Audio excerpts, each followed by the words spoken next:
Ladies and gentlemen, boys and girls, dying time is here. That's right, we are talking the 2019 Jordan Peele new classic, Us, on Kill by Kill. Greetings and salutations, Internet. It's your old pal, Patrick Hamilton, coming to you once again from Santa Cruz, California. This is the Kill by Kill podcast, where we're dedicated to celebrating the least discussed component of any horror film, the characters, and we're going to get into it with the brand new release from Jordan Peele. It's the film that everyone went to go see this last weekend, and that you should probably go see yourself if you haven't already. But I don't want to freak you out. We're not here alone. That's right. I have brought on the only special guest that we need. She's the only person that I trust. When I tell her to call the police, she will not just inadvertently start playing NWA's Fuck the Police. The one, the only, Gena Radcliffe. How are you doing, Gena? I beg to differ. I would exactly do that kind of thing. You wouldn't have a sense of urgency under the circumstances? You just go down in a blaze of glory? Yeah, there are a lot of moments in this movie where I think, yeah, that would happen to me. Yeah. Oh, yeah. I would not survive this film, and I would probably die to the sound of MC Ren, everyone's favorite NWA member. MC Ren, everyone. Right? That was how much of a dipshit contrarian I was. I was like, I love MC Ren. People are like, who? He's in the group. Like, he's one of the people you hear. Are you sure? I picture you more of the falling off the back of a motorboat while trying to restart the motor. Oh, yeah, that's for sure. Yes. The amount of dad jokitude happening in this movie was very reminiscent to me. Oh, it's wonderful. It's the whole time I was like, nothing better happened to Winston Duke, because what a character! Just perfection. I was like, no, you cannot have anything happen to this character. This guy has come prepared every time he has been tasked with what could be, maybe not the biggest role in a movie. He just knocks it out of the damn park between this and Black Panther. This man deserves to be a giant star. That is not to say that he is even the highlight of the movie, because really there isn't a bum performance in the entire thing. Yeah, no, it's not a huge cast, but everybody just brings their A game into it, including the guy who I tend to think of as the Tim and Eric guy,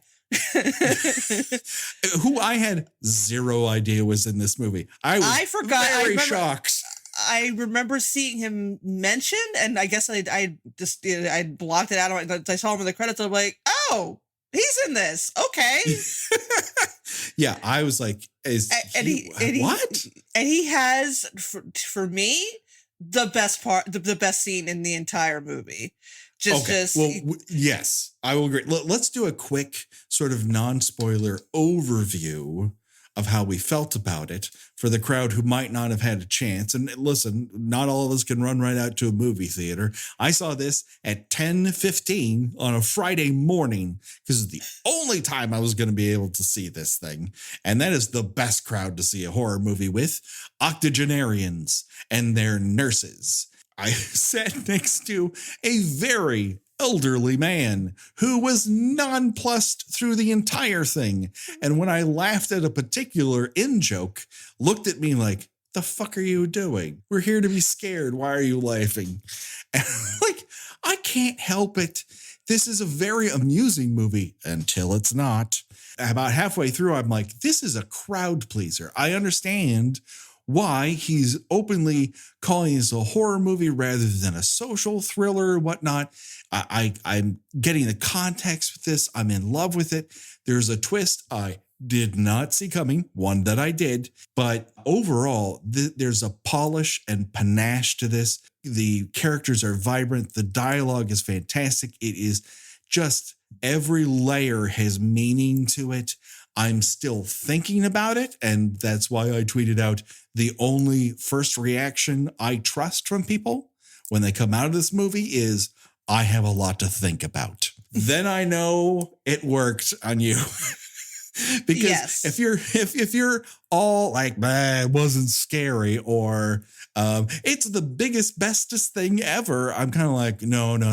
You got to sit in this. How about you? I saw it today. I saw it 12:45 on a Sunday afternoon, which again is peak viewing time. Yes. The people next to us, because I saw it with my daughter, we saw it at one of those fancy schmancy serving food in the theaters, and they were struggling with their phone to be able to see the menu. So I kind of had that. My one eye was like, like kind of moving to one side and noticing. But once they figured that out, they were really into what was happening in this movie, like just jumping and legs bouncing up and down. And again, this is it seems cliche, but and I know people really, in recent years have gotten very grumpy about people making any sort of sound or reaction to anything that's happening in a theater. But I mean, with a like, it's not really a spoiler to say, because I think that they're in longer trailers of this. Lupita Nyong'o's double talks in this voice that is it is blood curdling, and the first time she speaks, the whole audience is like, just like you hear the air getting sucked out of the room. Everybody's like, and it's like, I can't. It sounds like. And well, I don't want to say what it sounds like until we get to the spoiler part, because it makes sense that she sounds the way she does. I can't even imagine. I mean, just the hot tea budget on Lupita Nyong'o's writer for filming must have been astonishing. I can't imagine how much of a strain talking like that must have been on her vocal cords, because it's just like, it's awful. It's bone chilling. Her performance in this is absolutely startlingly good. Yeah. And I fear we may have another Hereditary like situation here.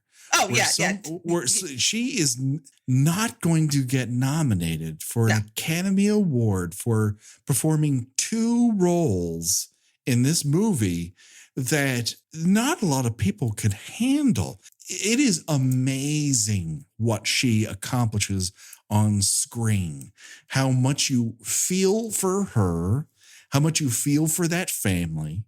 The fact that Jordan Peele was able to make an R-rated family horror movie, which is just, that doesn't come around every day. Yeah, and it's not, and for being R-rated, I mean, it has one like set piece that's pretty gory.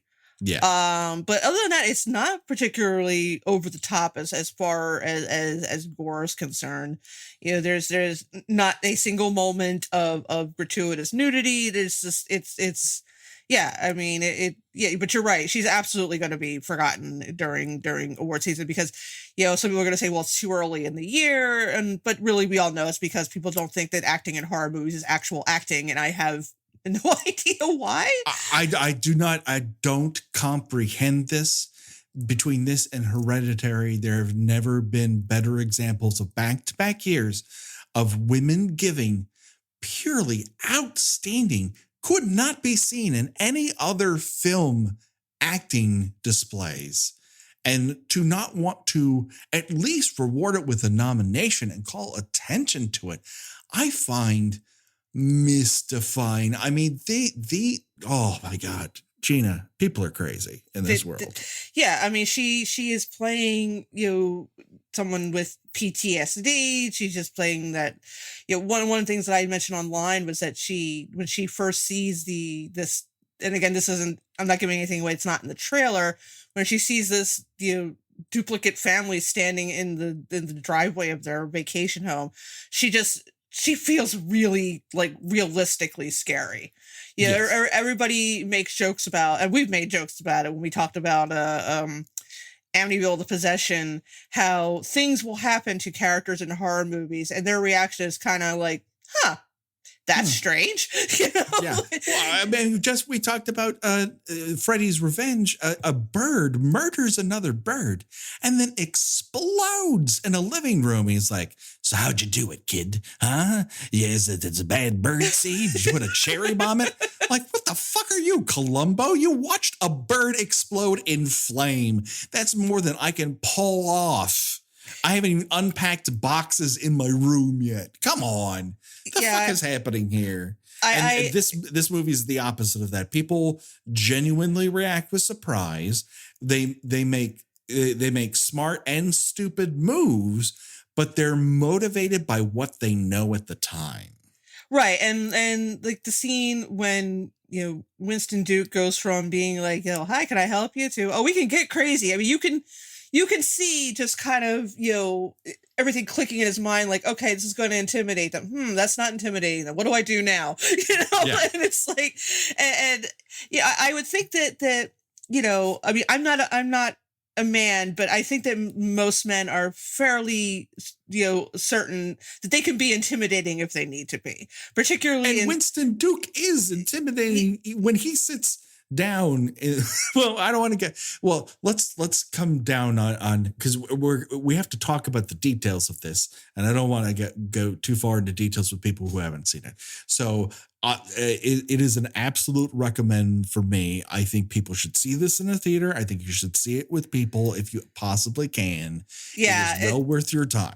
It's definitely a post screening, you know, let's talk about this movie, because there's a lot of symbolism. A lot of it I'm not 100% sure what it was about yet.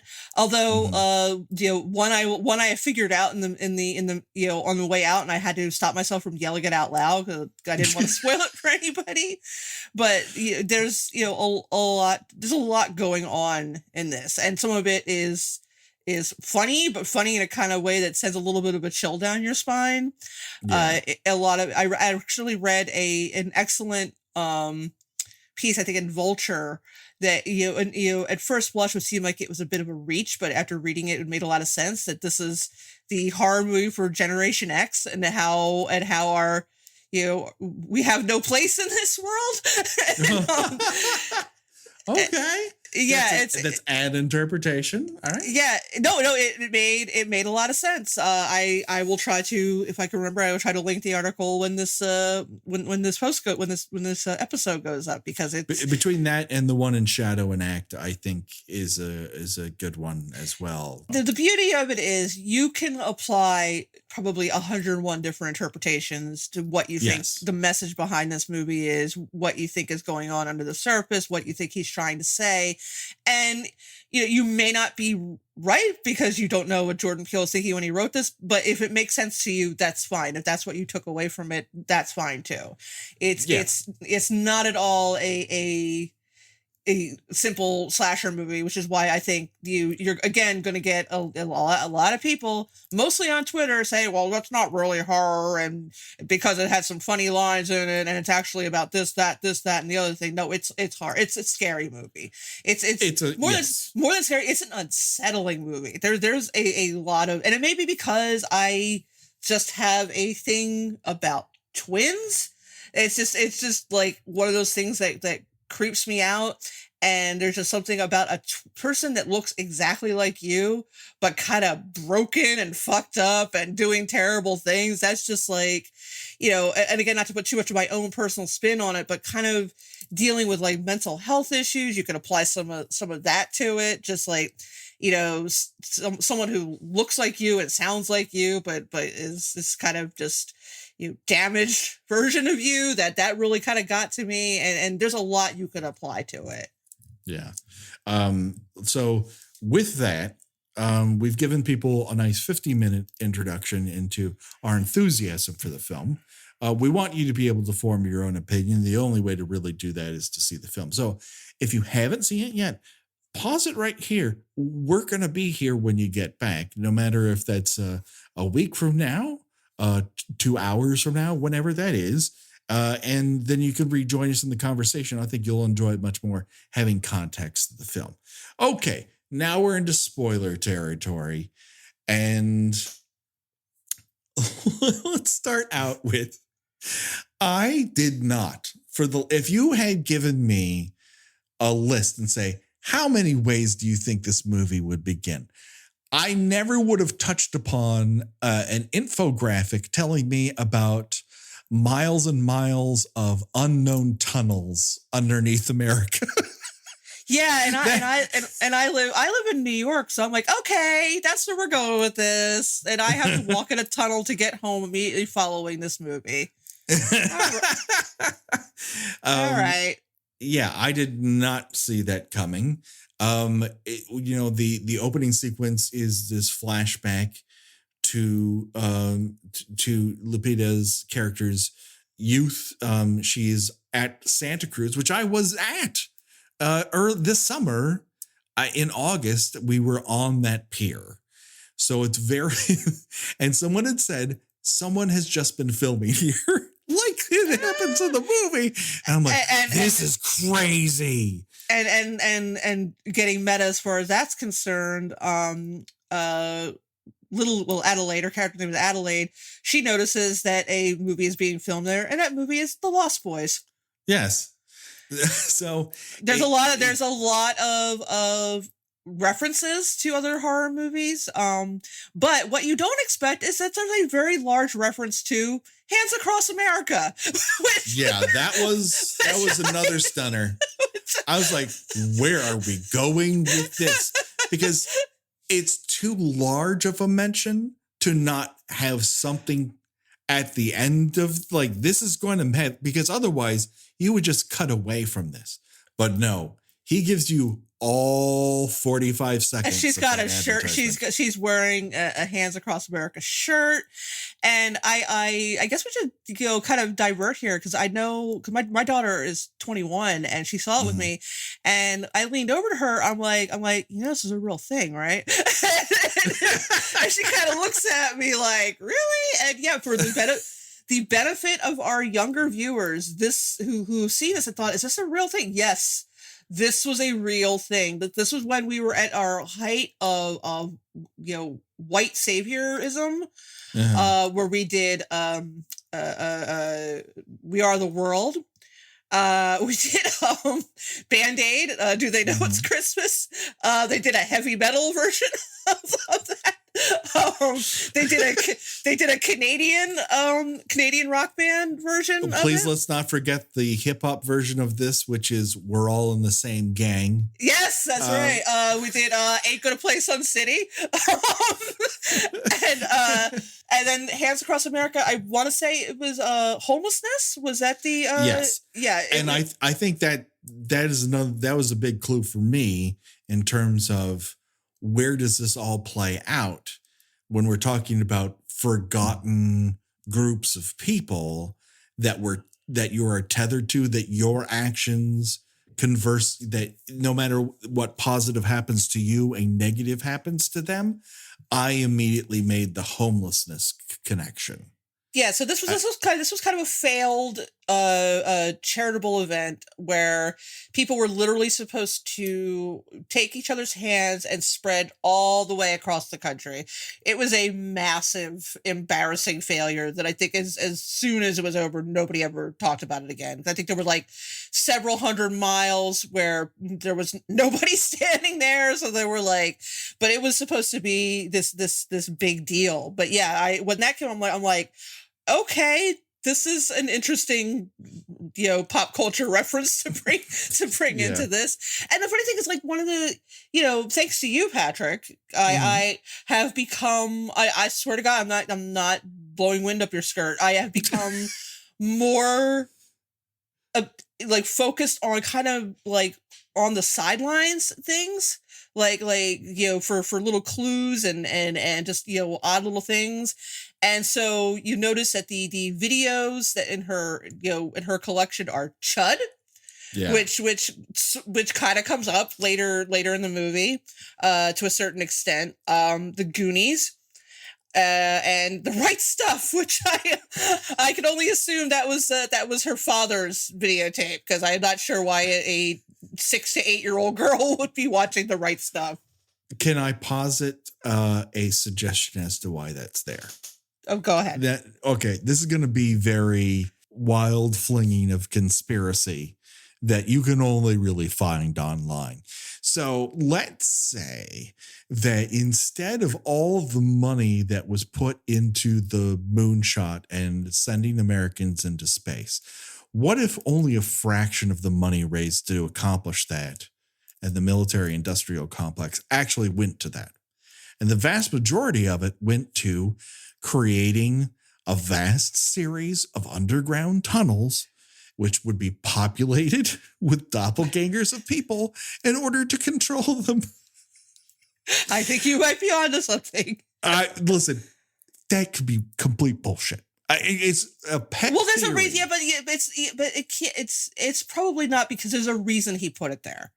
You know, he says there's a reason he put everything in this. You know, there's, you know, I think that, you know, and again, as part of our job here on this here podcast is the randomness of certain set designs. Like we spent about 20 minutes talking about Grady's bedroom. Now that bedroom is fantastic. That's a preview for next week. Yeah, that episode's going to be after this one. But yeah, because it's just so like just, you know, some set designer's idea of teenage boy, and whether it's right or not, because I was not a teenage boy in the 80s. I can't say for certain. I think it's a little over the top and a little chess kingy, but yeah, I feel like with somebody like Jordan Peele, it's all very deliberate. So, yes. I mean, I don't know if this little girl will be watching Chud. She because I mean, which she wouldn't have been, because the mother said she's scared of everything. Definitely probably would have been watching Goonies, but I mean, there's we understand later why Chud is there. Goonies at least is an underground adventure. Yeah. And that's where I think he's making that thematic. Like, we obviously see that she is the child of a marriage that is not operating at peak performance. She is this is the second movie in a row where I've seen a parent try to win a carnival game and fail. The second one being Shazam.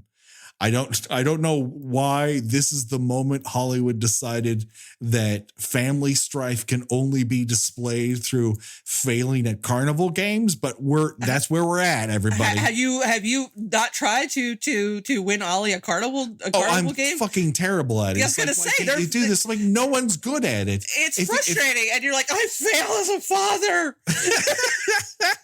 Like, you don't really want to win it anyways. Like, no, you're gonna win this. I'm gonna win you this cockeyed SpongeBob doll, kid. You're gonna love it.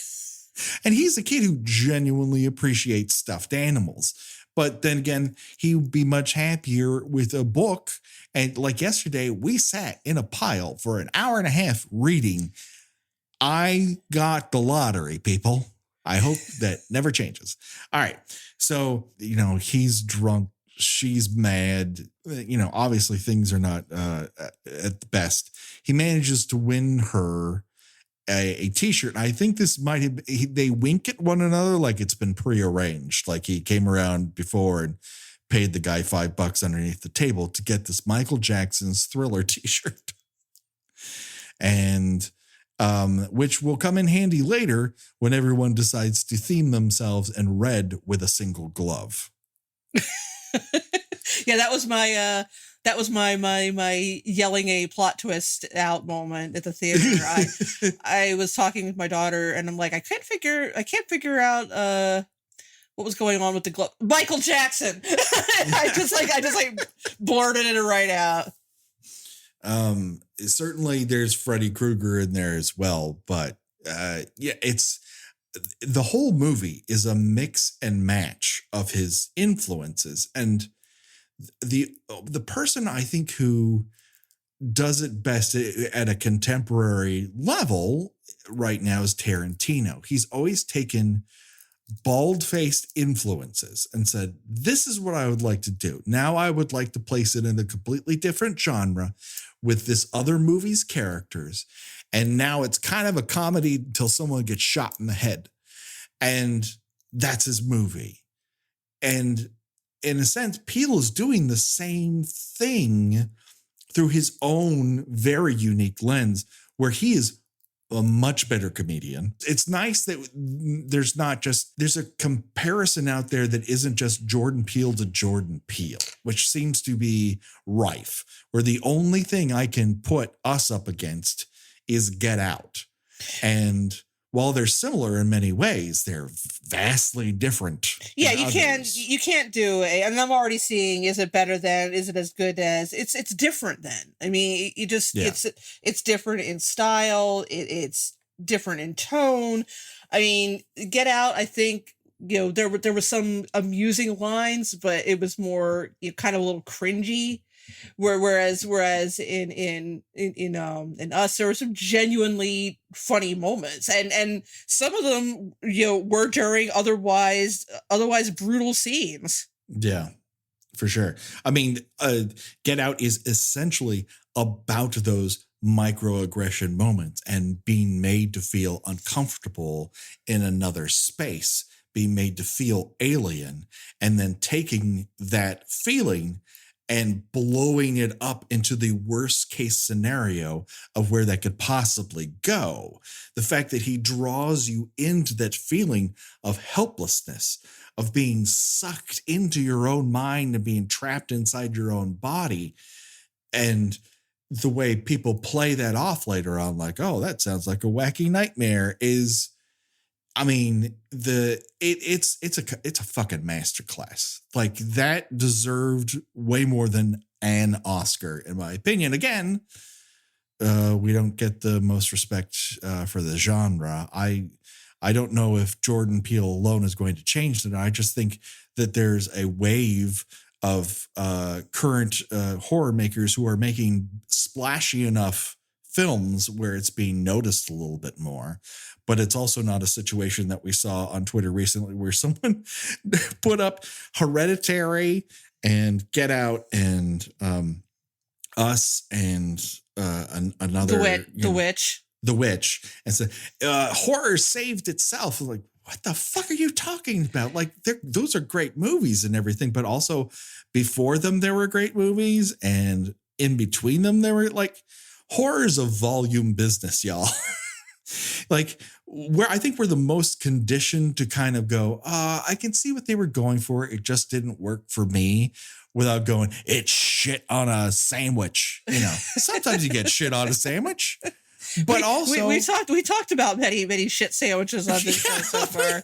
I mean, Possession, the Amityville 2 has shit sandwich elements to it. It's also swinging so hard for the fences. You kind of got to go, well, they certainly went for it all right. And you kind of have to appreciate the margins.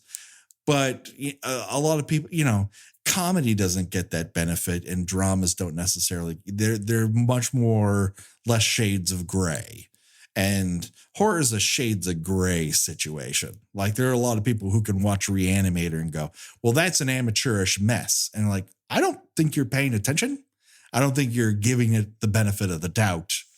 I don't think you're viewing it as a, Grand Guignol comedy rather than a spookifier, Well, and that's the thing with the, even the horror community can be very, cliquish and impossible to please. And yes, the overall viewpoint seems to be, if it didn't scare me, it's not horror.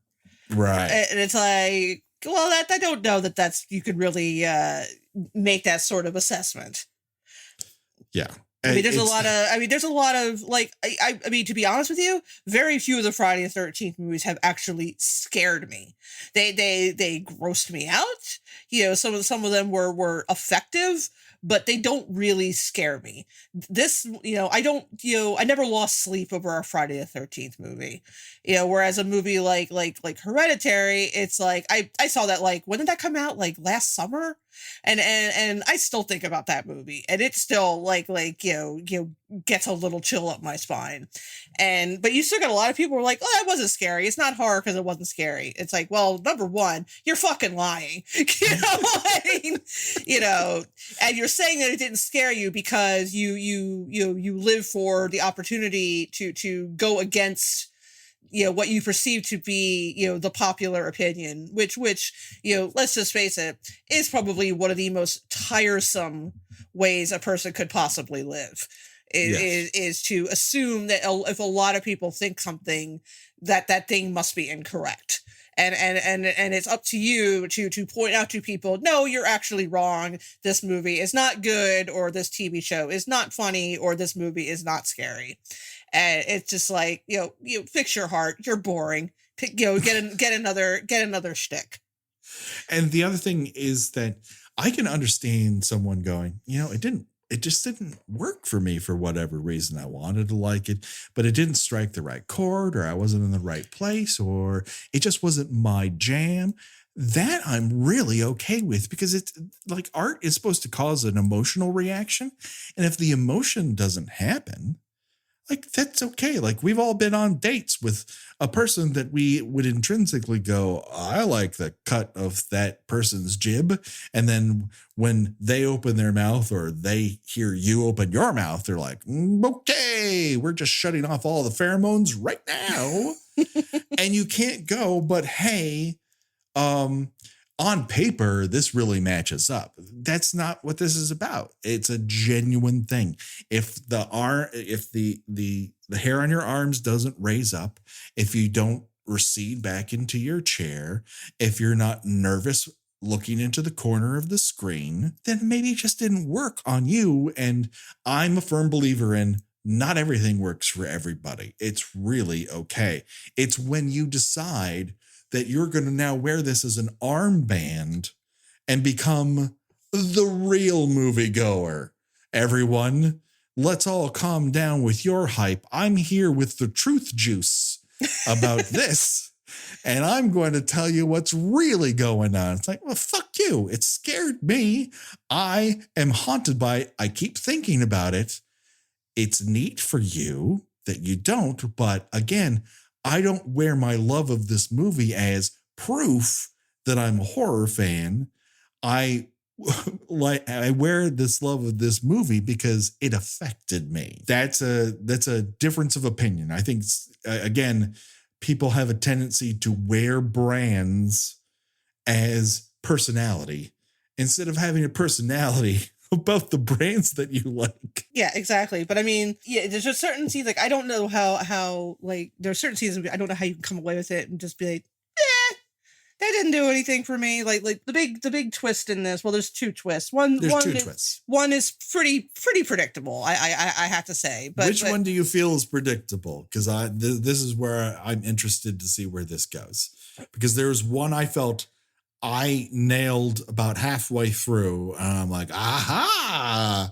And it was very enjoyable to see it play out. And one I did not fucking see coming. It was that Adelaide, her shadow self, was actually in the real world the whole time. Okay, we're in the same boat then. Yeah. But the whole thing about how everybody has one of these twins, and they're kind of subsisting on the underground. Like, there is a scene that just had me like shrinking into my seat, and it's kind of how this shadow world works. And like I said, it's as it's explained, and it doesn't go too much into the logistics of it. And if you're going to be looking, how could you? Because there's no way to act like this is woo time. We're into this is metaphor given shape and space and light. Yeah, this is a as Patrick pointed out, a explained as a government experiment in which people were given, essentially shadow versions of themselves to control them. And then when it didn't work, they were just kind of, left to exist in a series of tunnels underground.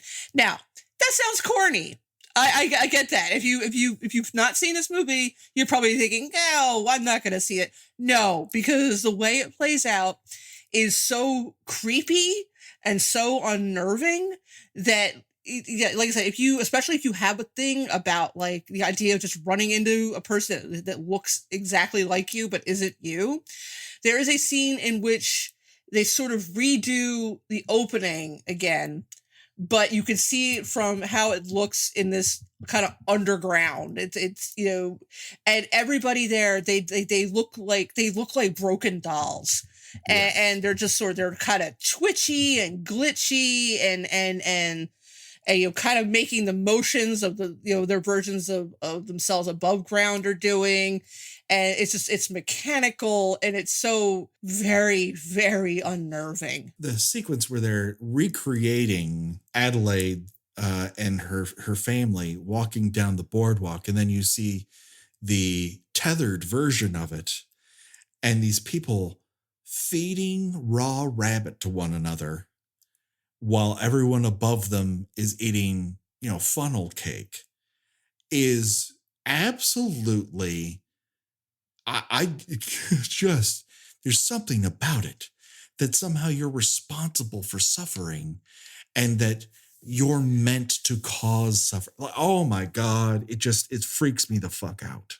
Yeah. Everything you do in life, there is an alternate version of you doing it as well, but in a confined sort of environment where, again, they're just sort of like, they almost seem to be moving like against their will, like almost as if they're like possessed, like I said, they're very jerky, and there's like scenes where they're trying to smile and it just looks like something out of a nightmare. Yeah. I mean, yeah. Oh my God. This movie's crazy. So can we talk about the scene with Tim Heidecker, yes, and just how he's just apparently, like, when the tethered, as they call themselves, when they kill their, let's say, their real life version of themselves, I guess they're kind of free agents, and they don't really know what to do with themselves. And it's like Elizabeth Moss is in it too. She plays Tim Heidecker's wife. Mm-hmm. And after the real life version of her is killed, there's a scene where she's kind of practicing emotions.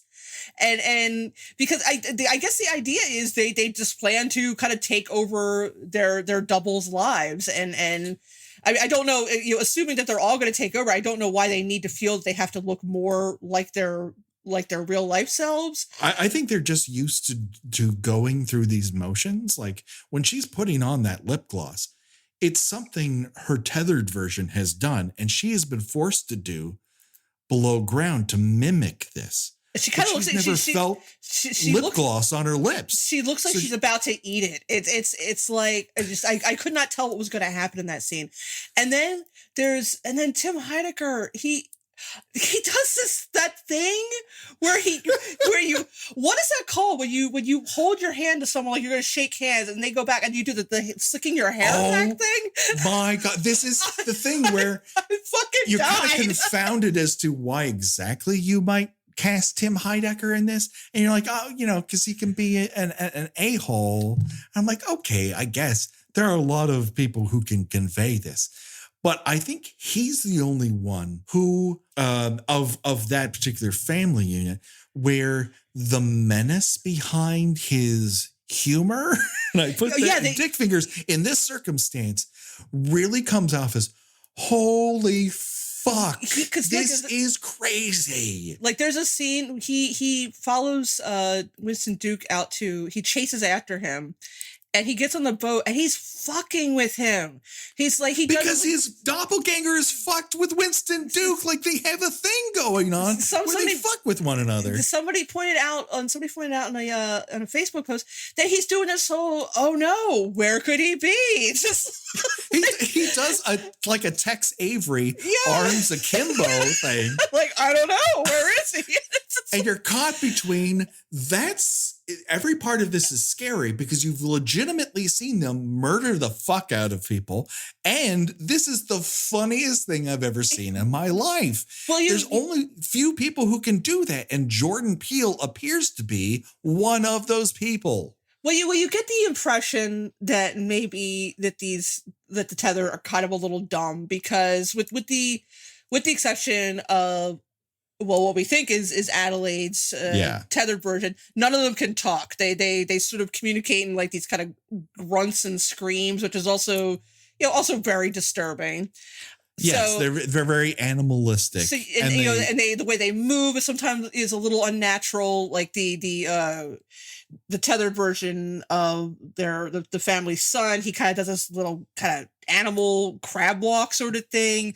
You know, they seem, you get the impression that they're not terribly bright, but they're cunning, and like I said, and he's fucking with him, and it's, you know, and it's hilarious. It's hilarious and terrifying, because it's like, okay, he's gonna be keeping this up until he just decides to murder the shit out of him, you know. And that's just like, you don't want anything. If someone's gonna murder you, I don't want it to be prolonged. Just kill me.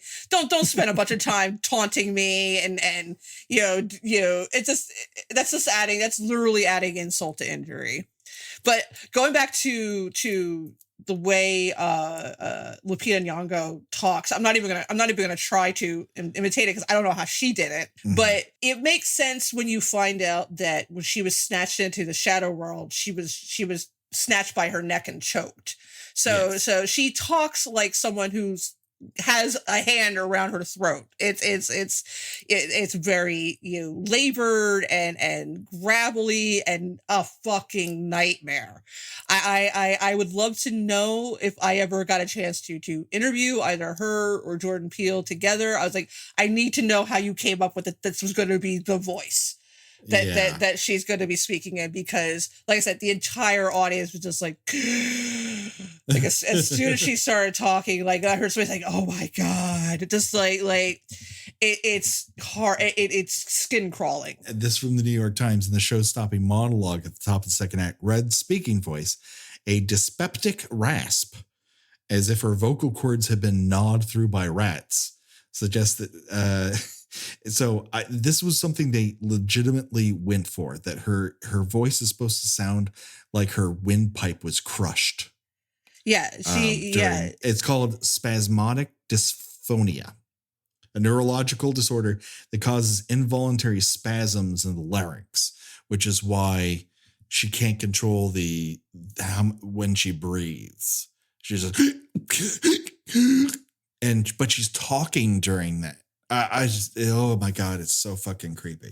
And she's the only one who can talk. So she is, you know, ostensibly the leader of these people. And she becomes that. She finally convinces everyone after living on a diet of, and that's the other part of that monologue. It's not just the way she says it. It's what she says, that every time you had something good happened to you, something terrible happened to me. Every time you had a hot cooked meal, I ate raw rabbit.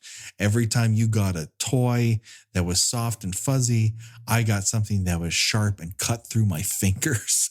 Like, what is happening? Like, this sounds terrifying, and not just terrifying that this person has been unleashed on the world, but terrifying the fact that you unwittingly are responsible for suffering, which is, I think, the thing that I keep coming back to is the unwitting responsibility of continuing a system that causes suffering that everyone finds impossible to overcome, because we're all kind of trapped in it. When she says we're Americans, there's a distinct reason for that, because we are in a country which is built upon slave labor. We have a privilege based on a white nationalist structure of laws and law enforcement. And yes, it is not my direct fault, but I am also directly benefiting.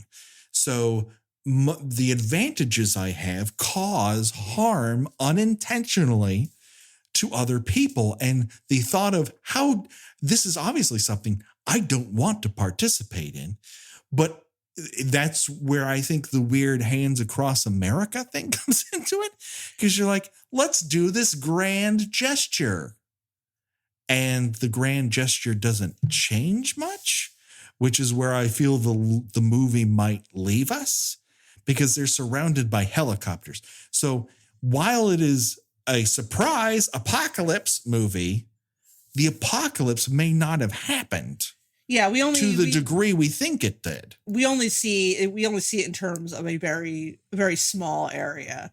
So Yes. we don't know if and I never want to know what happens anywhere else. Yeah, no, it's never. It's perfectly fine the way it is. It's like John Carpenter's thing. Hey, was one of them a thing? Maybe. I never want to know the answer. Yeah, the point of this is not to know the answer. It's not going to make it any better. Is this happening in China? Well, I don't know. And the movie does not suffer from not explaining that. Yes. So that is the thing that I think when I see that reaction, I have a lot to think about. That's where I feel like, oh yeah, this really got to that person. Yeah. Oh yeah. I mean, it's not even just like, yeah, well, what was the meaning behind this? And what was the meaning of that? It was like, okay, what is the meaning of this? Hand flail, overall, I mean, what does it mean to discover that, at least, one other version of you every time, you just, things you take for granted, like, a hot meal is just, leads to you more pain for this other version of you. Yes. The fact that Jason's magic trick with the spark, and it doesn't work for him, and it doesn't work for him, and it doesn't work for him.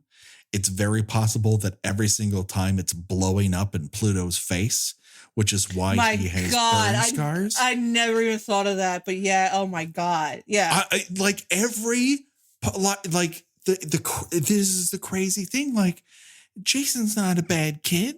He would not do this to another person, but his actions have equal and opposite reactions. And he is the one who figures it out, because when there's that birds sequence with a car on fire, which he's listed as an influence. And I think it's this moment and like some of the more apocalyptic, sort of things that we see later on. In that burning car, Pluto has ripped open the gas tank of the car they're in and is about to light it on fire. And Jason puts his arms out and starts walking backwards and walks Pluto into a burning car, because Pluto can't not do the opposite of what Jason does. And he's the one who figures it out.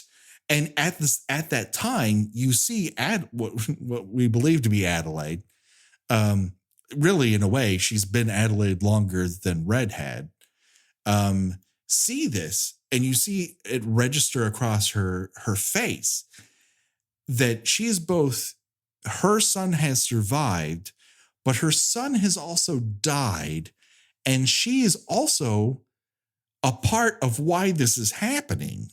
Like, the levels of guilt and responsibility, it's kind of unparalleled, but I know there are other movies that do that. Like Possession does this in a weird way. The crazy things that we do to one another then manifest in giant penis snake monsters. So there are other movies that, the best of movies make these internal conflicts external. And I think this does it with a plum. One nice twist I thought in this, well, not really twist, I don't know what the word, they never, except for attacking the doubles of their friends, Elizabeth Moss and Tim Heidecker, mm-hmm. At no point do they ever hurt any other double except the doubles of themselves. Like it's like they can't bring themselves to hurt the double of, like, you can't hurt someone that looks like your child. You can't. It just, there's just like when when they run over the daughter, the double of the daughter. Zora is the daughter, and Umbre is her. Yeah. So Zora is driving the car that hits Umbre. So she is ultimately responsible for her double's death. But even though Adelaide could have just, taken her out, she knows she's dying. She's trying to calm her down. And it stays with her while she dies. And that's just of course you're going to do that. That's, your child. It's not your child, but it is your child.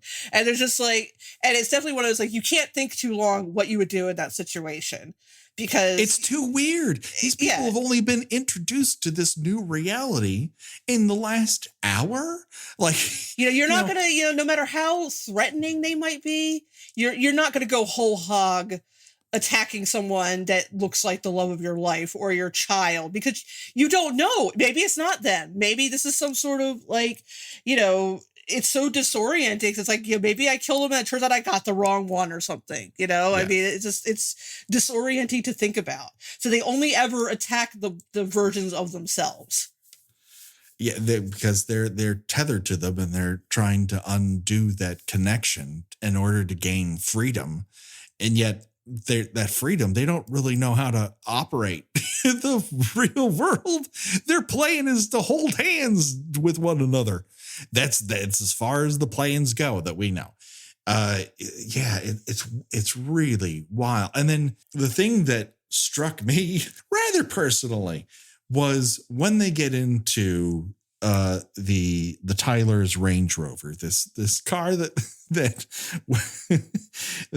Gabe has been lusting after since he's seen it. Like, God damn it, he got the cooler car. Meanwhile, he's driving a Mercedes, ladies and gentlemen. They get in and they're like, well, who's gonna drive? Well, Dad's his legs hurt and you're handcuffed. So, Zora says, I'm going to drive, by the way, because basically I have the highest kill count, so I should be in charge.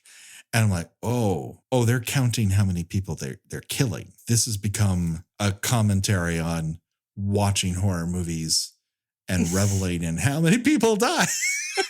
And I'm like, oh, dookie. And I just kind of lowered my eyes and like, all right, this feels very personal, but I'm going to take this in. I'm going to take this as a learning moment. I'm not going to let it affect my behavior in the least, but still. That didn't even hit me like that at all. And that's what that's the beauty part of this movie is it probably didn't occur to you to think of this in terms of depression and mental illness, and how a lot of people compare that to there being another version of you that's kind of a looks like you and sounds like you, but is a fucked up version of you who wants to murder you and take over your life. And listen, you could apply a lot of your own psychological bullshit to it. You could apply whatever you want to it, and somehow it will work. And as soon as you start to say it, and all I'm doing is nodding my head like, I can see that.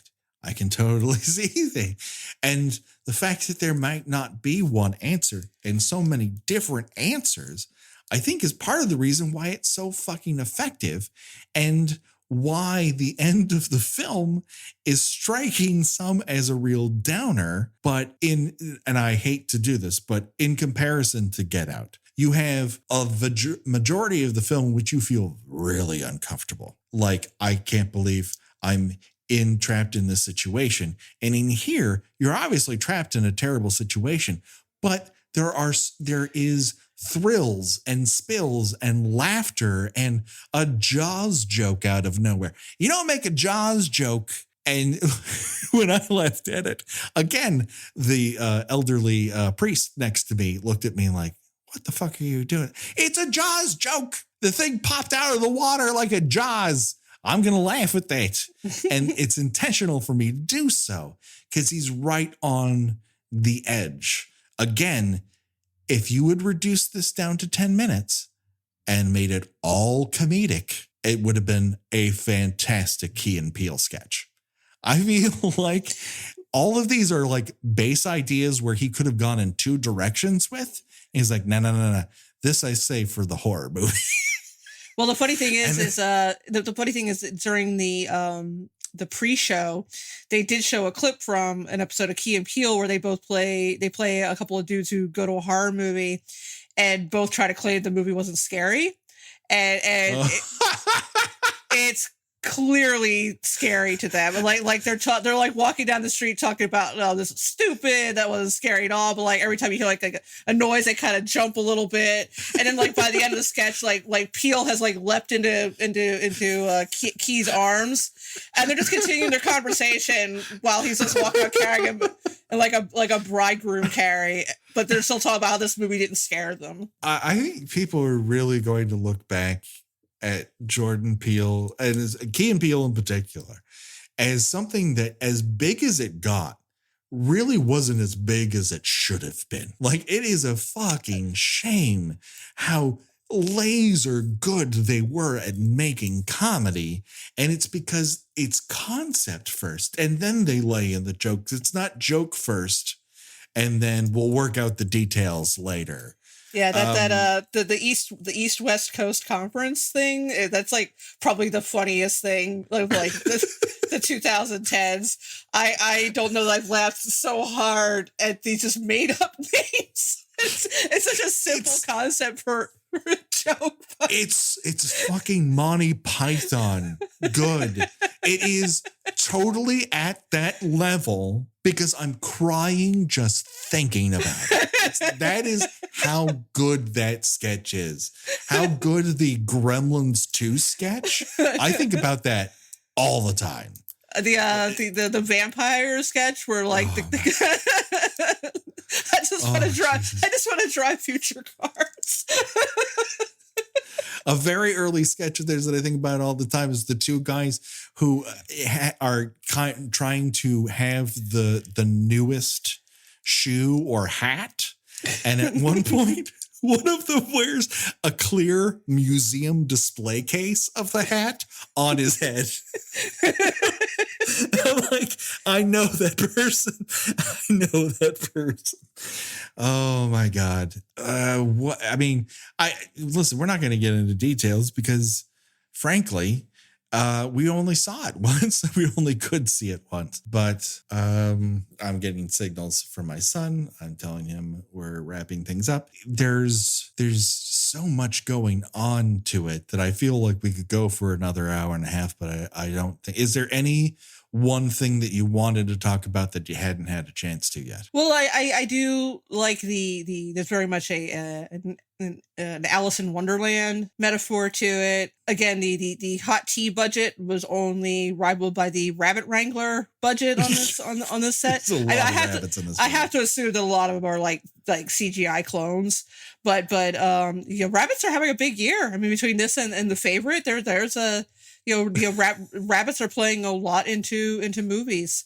You feel that rabbits fared better from The Favorite than ducks? Because ducks went a long way. Definitely, yeah. I don't really know that I understand the relevance of them having to eat rabbit. I mean, I guess it's all tied into just down the rabbit hole in this sort of underground alternate world. I mean, there's a lot of it that like if someone's going to point it out to me, I'll be like, oh, of course, okay, that makes sense. Or maybe he just put it in there because he thought it looked cool. I mean that's okay too. I mean, there doesn't always have to be a reason why something looks the way it does. I mean, I think it's unsettling.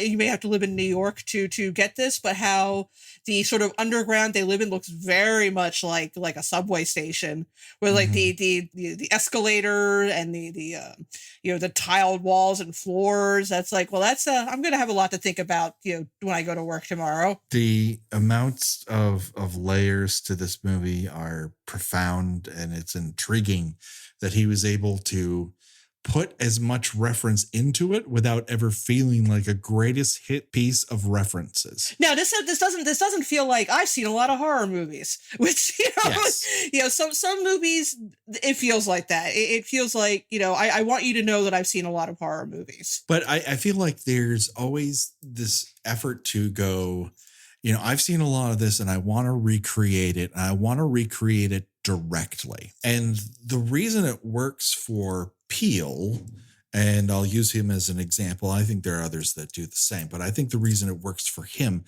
is because he takes that and go, okay, how can I convey the emotion of that? How can I work this element into the narrative that I have? It made me feel this. I would like people to feel that, but in what I'm trying to accomplish. He doesn't just directly go, I like goopy monsters from The Thing, so here's a movie with some goopy monsters. He doesn't one-to-one these things Right. that way. They're always couched in an actual story with actual characters. This family feels like a family. The other family, the Tylers, also feel like a family that you are trapped in a terrible family relationship with. It's a different form of feeling trapped. I mean, you out of niceties and propriety, you're not going to say, you people are terrible and I don't know why I'm here with you, as much as we're in situations we would like to, sometimes we just don't. So it's a different kind of trap we put ourselves in. I was so happy that I got to see this before people on Twitter started to spoil it for everyone. Oh my God. Also, those mute blocks are your friend. I did it and it saved me a lot of trouble, and it can save you a lot of trouble too. It's a big pain in the ass, but people just want to be, it's like we're living in a universe of first at the, that old thing where, a blog put up a news story and someone would just put first once it was published. Yeah, as if that was an accomplished. I think it was. I think it was less than 24 hours before I saw the first, quote unquote, hot take on it, which the hot take was, I didn't like this as much as everybody else did. Well, all right, that's not a hot take, but fine. It would be different if you said, I see a lot of people love this. I didn't so much. Can everyone share with everyone what you liked about it, or what I was kind of like, meh, but it's in how you approach it. I mean, we've said a million times about movies that we're not fans of, and we have episodes and episodes and episodes of going into detail why we do not. But when someone approaches me as a fan of Part 5 or Jason X or Amityville 2, The Possession, my first response is, what do you love about it? It is not to rag on the thing that they like. It's okay for someone to have an opposite reaction than you, but you also don't have to wear it as this point of pride that you stand in the middle of the stream like a tree and the tides of history just go past you with stupidness. Like, oh, all right. You may be smarter than me in some ways, but this isn't about smart. My opinion on this is that I loved it, and then I also hate it because I wish I could write stuff like this. Maybe I could if I learned how to get my shit together and focus on things. But this is definitely one of those. Why can't I write stuff like this?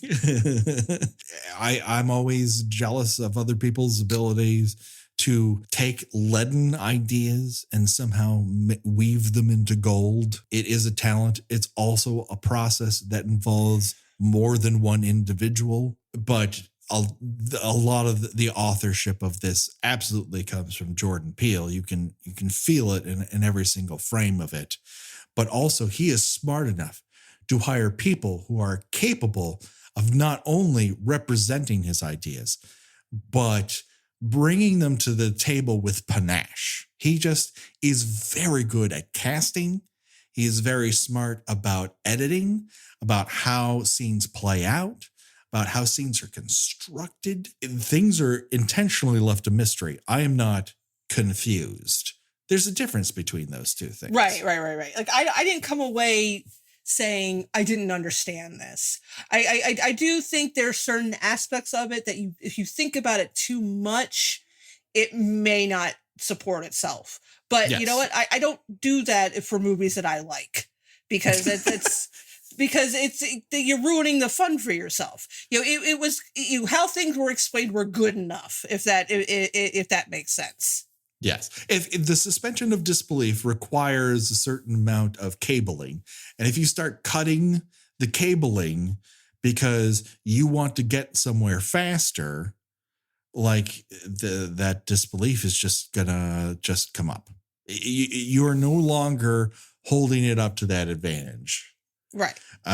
So I think that just about does it for this week. We thank everyone for your patronage, both on our Patreon page, and if you're unable to give to us economically, please rate and review us on iTunes. We have not had a ton of iTunes reviews as of late, and I would love that to increase because that does get us seen and heard by more people.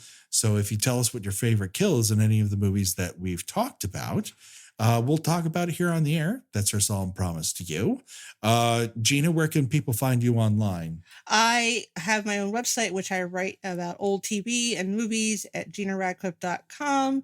I am also a staff writer at thespool.net, where recent reviews of include the surprisingly entertaining Motley Crue biopic, and also my thoughts on Tim Burton's Charlie and the Chocolate Factory. I'll spoil it for you and say, not good. Yes, very, very true. Of course, if you want to reach out to us, there's very easy ways to do it. The easiest way is Twitter at Kill by Kill Pod. We have a Facebook group and page. Someone posted that some sort of weird add-on to a South Park game contains an image of Jason Voorhees, in which Jason is wearing a jacket again for everyone. Jason doesn't need to layer. It happened in 2 movies and not great ones. So, well, the 2009 thing is like debatable. Make that Jason is unto himself, like he's a flesh and blood human being. He might need to layer. It's Texas in winter. But for the vast majority of times that Jason Voorhees has been presented on camera, he's a separate guy. It's pants and button-down shirt. That's it. The guy does not need to look like Frankenstein. He's not going to a formal event. He's not a dad attending a school play. He doesn't need a jacket. These are gonna be your dementia ravings in like 40 years. You're gonna be in the nursing home. Jason doesn't need a jacket. They're not teenagers. It's like, oh my God, will someone shut Hamilton up? It's like, does Mr. Hamilton have a son named Jason? I don't think so. He's talking about those stupid movies they never made again. So that just about does it. So until that, we will rejoin the action with Freddy's Revenge. But this was just one of those opportunities where a horror movie is just so big that it would be crazy for us not to comment about it when it's arrived in theaters. And I think it's an excellent example of it. So until next time, the body count will continue. So for myself and for Gena and for my son, Ollie, who's wandered into the room and has been staring daggers into my eyes saying, when can I say something on the microphone? We say, bye-bye, everybody. Bye. Do you want to say goodbye? Bye. You have to get close up to the microphone. You just can't. You just... Bye. There you go. Beautiful. Excellent. Spun gold, baby. All right, bye.